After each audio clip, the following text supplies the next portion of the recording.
The woman tapped her cheeks rhythmically with her fingers. It turned out, she was communicating with the death row inmate in the courtroom, using Morse code. She asked the man how she could save him. The man responded by blinking. After getting his message, the woman grabbed a pen and jotted it down right away. The info was far too much to keep in her head. By the time they finished passing the details, the trial wrapped up. The man was sentenced to execution in 3 days, but he didn't look the least bit frantic. That's because just moments earlier, he'd already mapped out a bold escape plan with the woman. The man's name was Diabolik, one of the most infamous thieves around. That night, Eva headed to a wall. Following Diabolik's directions, she found the exact brick he'd mentioned, pushed it in, and the wall slowly lifted, revealing a sleek luxury car hidden inside. Eva hopped into the car, and raced straight to the next spot. When she spotted the 37-kilometer road sign, she pulled over. Right then, the side of the mountain shifted open like a door, and she drove the car into the cave. Inside, the scene was totally different, like a secret hideout. She typed in the safe code, and the cabinet popped open instantly. It was stuffed with stacks of cash, and bright,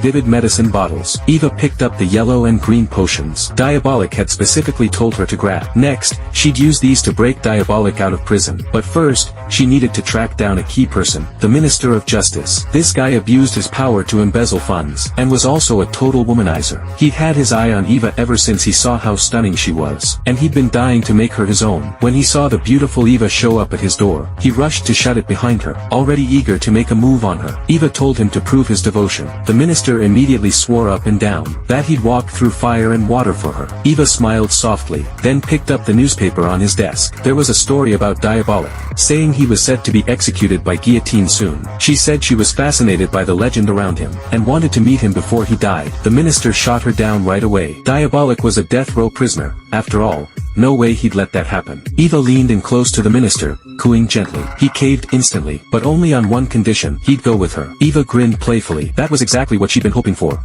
That night, the two went to the prison. The minister made up a random excuse to interrogate Diabolik, and they headed into the interrogation room together. 27 minutes later, the minister walked out with a cold expression, saying Diabolik was as uncooperative as a block of wood. He couldn't get a single thing out of him. The warden shrugged and said, "He's been like that since day one here. Just stands there with a straight face, never says a word." The next day was the execution. The guards roughly pulled off Diabolik's collar, and forced him down onto the guillotine. Shockingly, he still had zero expression on his face. Seeing how weirdly calm he was, the sheriff suddenly realized something was off.